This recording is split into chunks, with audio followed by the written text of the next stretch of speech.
Hello students, welcome to BIMT YouTube channel. So student, this is the lecture for BBA first semester and our subject name is Business Organization, that is BBA. So we will discuss now, today we will discuss about the objectives of BO. As we had already discussed that what is business organization and other parts we had discussed, we are still on unit number 1. So we will discuss today what is the objectives of business organization. So let's start with our topic. The objectives of business organization may be classified as economic objectives, social objectives and human objectives and national objectives. So basically the objectives of business organization are classified into 4 categories, that is economic objectives, social objectives, human objectives, national objectives. So we will start with our first objective, that is economic objective. What is the economic objective? Business is an economic activity and therefore is guided mainly by economic considerations. One who occupies himself in business activities and put his money, time, effort and energy therein would obviously not only like to earn sufficient enough to support him and his family livelihood, but to protect, grow and develop his investment in the business. Thus, having livelihood for the owners is the main economic objective of any business. किसी भी business organization का main objective ये है कि वो अपनी family livelihood को के लिए earn कर सके, protect कर सके. So that comes in economic objective. So the main sub objectives of business organization covered under economic objectives are. तो क्या क्या चीजें economic objectives के अंदर आएंगी, सब heading wise दे रखा है यहाँ पे. Number 1 is earnings of profit. तो सर्वाइवल के लिए, अपने सर्वाइवल या बिजनेस के सर्वाइवल के लिए बहुत जरूरी है कि we should earn profits. तो first economic objective is earning of profits. Then second is creation of customers. किसी भी बिजनेस का सर्वाइवल टोटली डिपेंड करता है कस्टमर्स पर और उनकी कंटिन्यूटी पर बिजनेस ऑर्गेनाइजेशन की. तो किसी भी बिजनेस का survival depends on the creation of customers. तो कस्टमर्स होने बहुत जरूरी है. कस्टमर्स नहीं है तो there will be no business, no profit. Then third point is innovation. What is innovation? Change is the rule of nature. तो प्रकृति का एक रूल है, नियम है कि चेंज तो होना ही है, सब चीजें चेंज होती है, कोई भी चीज स्टेबल नहीं रहती है, तो हमें भी उसके साथ चेंज होना होता है. तो इसी तरीके से इनोवेशन क्या है? Change is the rule of nature. In business innovation means searching and introducing change. और बिजनेस में इनोवेशन का क्या मतलब है? न्यू सर्च करना, कुछ ना कुछ चेंज करते रहना, न्यू इनोवेशन करना बिजनेस के लिए. और अगर हम ये सब चीजें नहीं कर रहे हैं तो कहीं ना कहीं कॉम्पिटिटिव वर्ल्ड में बिजनेस या हमारी ऑर्गेनाइजेशन पीछे रह जाती है. तो हम कैसे कैसे चेंजेस कर सकते हैं? हम चेंजेस कर सकते हैं ऑर्गेनाइजेशन के बिजनेस प्लान्स में, हम डिफरेंट मेथड्स ऑफ प्रोडक्शन में चेंजेस कर सकते हैं, डिस्ट्रीब्यूशन चैनल्स में चेंजेस कर सकते हैं. तो इस तरीके के हम कोई भी चेंजेस कर सकते हैं. Then fourth point of economic objectives are effective utilisation of resources. तो फोर्थ इकोनॉमिक ऑब्जेक्टिव है इफेक्टिव यूटिलाइजेशन ऑफ रिसोर्सेज. तो हमें रिसोर्सेज का लिमिटेड रिसोर्सेज है and we have to utilise it to the fuller. तो हम क्या करेंगे? ऑप्टिमम यूटिलाइजेशन ऑफ रिसोर्सेज करेंगे. तो उसी से बिजनेस ऑर्गेनाइजेशन में रिसोर्सेज क्या है? Money, man, material, machines, market, ये सब रिसोर्सेज हैं. तो इसी में क्या किया जाता है? ऑर्गेनाइजेशन के थ्रू प्रोड्यूस भी किया जाता है, बेचा भी जाता है प्रोडक्ट को. तो ये सारी जो रिसोर्सेज हैं ये लिमिटेड है किसी भी इंडिविजुअल बिजनेस ऑर्गेनाइजेशन के लिए. Then we will come to social objectives also. There are some social objectives. That what is social objective? Social objectives में कुछ पॉइंट्स आएंगे. Business organisation get all its resources, that is money, man, machine, material, etc. from the society. अब किसी भी business organisation के लिए जो resources है ये कहाँ से अवेलेबल होती है? सोसाइटी से. तो सोशल ऑब्जेक्टिव भी है बिजनेस की सोसाइटी के लिए. अब वो बिजनेस के जो सोसाइटी के लिए ऑब्जेक्टिव्स हैं वो क्या है वो पढ़ेंगे. पहला सोशल ऑब्जेक्टिव है providing quality goods to the society. तो कंपनी ऑर्गेनाइजेशन का भी रोल है कि जो गुड्स सोसाइटी को प्रोवाइड किए जा रहे हैं that should be of a quality one. तो क्वालिटी गुड्स होने चाहिए जो हम सोसाइटी को प्रोवाइड कर रहे हैं. स्टैंडर्ड क्वालिटी होनी चाहिए गुड्स एंड सर्विसेज की, जिससे customer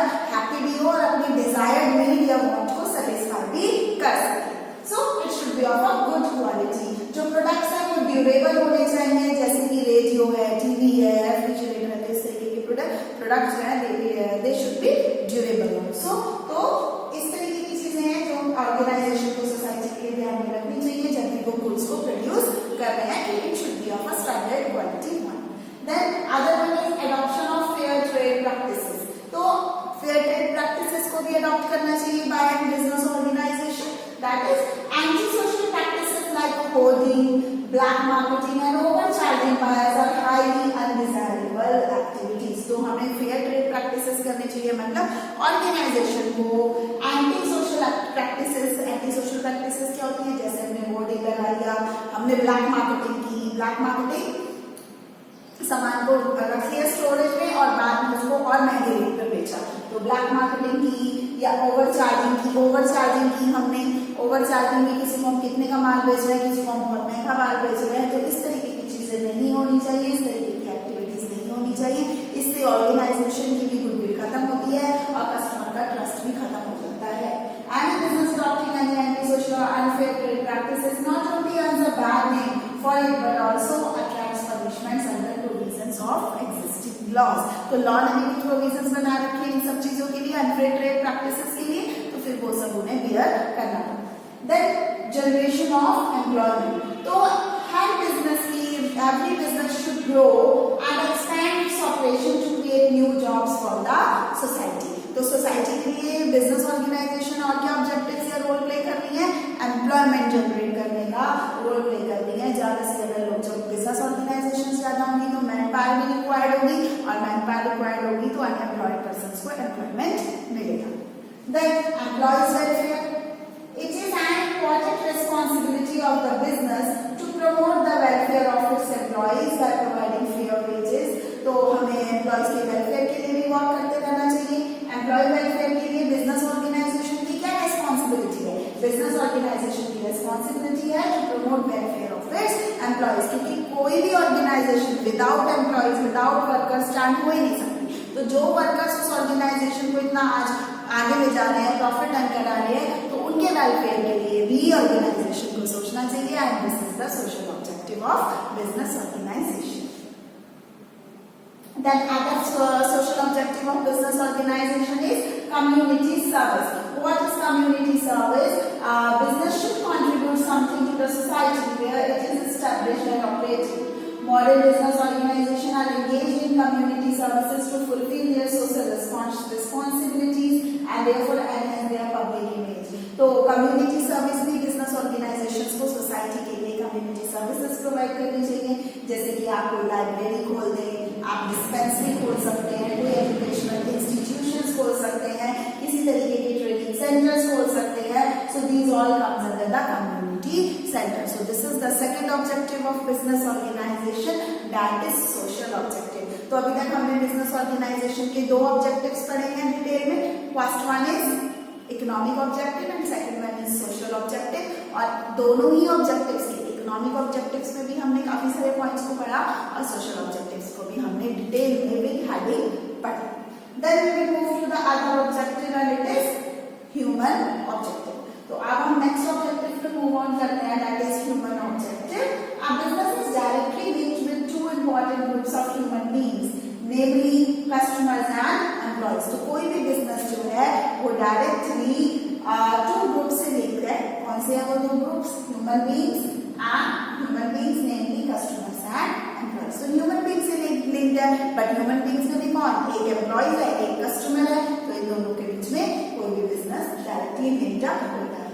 Customers are the group of people to which every business enterprise would like to retain and increase for want of sale and profit। तो customer किस type का group of people है? तो customer इस तरीके group of people है जो हर business organisation चाहती है कि उनके प्रोडक्ट को हमेशा खरीदता रहे, रिटेन रहे और ज्यादा से ज्यादा उनके प्रोडक्ट को खरीदे और अपने नीड्स एंड वांट्स को सेटिस्फाई करे, नीड्स को किसी और कंपनी पे मूव ऑन ना करे। Then so no business can have long-term sustainability if for the short-term gain the customers are exploited. Employees on the other hand are a group of people whose efforts and commitment would ensure the attainment of economic objective of the organization। तो यहाँ पे सारे objectives के बारे में बता रखा है। इकोनॉमिक ऑब्जेक्टिव्स के लिए एम्प्लॉइज क्या करते हैं, both these groups must have a feeling of having been treated as human beings of business enterprise. In modern scenario, the workers are considered as the most valuable asset. So labor is a precious human element in business. तो human objective में हम क्या पढ़ रहे हैं, business organisation में human objective main role play करता है। आज के टाइम में जो भी ऑर्गेनाइजेशंस में लेबर्स या वर्कर्स वर्क कर रहे हैं, they are the precious one for an organisation. किसी भी ऑर्गेनाइजेशन के लिए वो बहुत प्रेशियस है और ऑर्गेनाइजेशन को उन्हें एक नॉर्मल अच्छी पीपल ह्यूमन बीइंग्स की तरह ट्रीट करना चाहिए, उनके वेलफेयर के लिए कुछ करना चाहिए। तो ह्यूमन ऑब्जेक्टिव्स में ये सारी चीजें आएंगी कि ऑर्गेनाइजेशन उनके लिए क्या क्या चीजें कर सकती है। जैसे कि प्रोफेसर एल्टन मेयो ने भी डिफाइन किया है, humanistic attitude makes life more fun for the workers and their job meaningful. तो कुछ उन्होंने भी डिफाइन किया और साथ ही साथ बताया है कि कुछ मेजर ह्यूमन ऑब्जेक्टिव्स हैं जो हमें ध्यान में रखने चाहिए।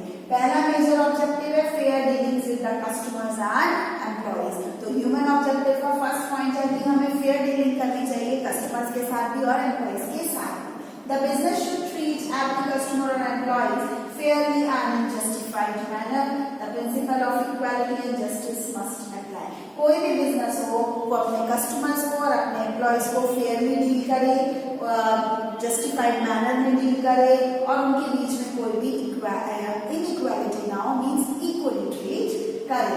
Even the policy of pricing product and services or quality discrimination as to the product for different types, sizes and groups of customer may bear fruits in short term and long term.